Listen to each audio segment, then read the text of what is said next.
Hello, this is Ricky with Service Guide. Today I'm going to show you how to reset the service reminder or the service light on the Nissan Pixo. So for step 1, you want to turn the ignition on. Then within 5 seconds press and hold the left clock button for about 3 to 4 seconds.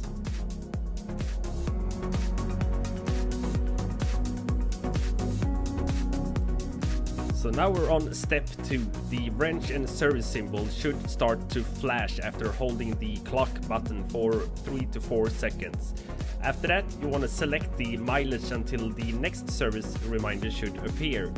By doing this, you press the clock button again enough times until you see the wanted mileage until the next service reminder should appear.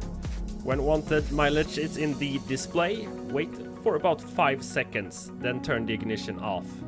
Turn the ignition on, your service light should now be gone. Thank you for watching, I'll catch you in the next one.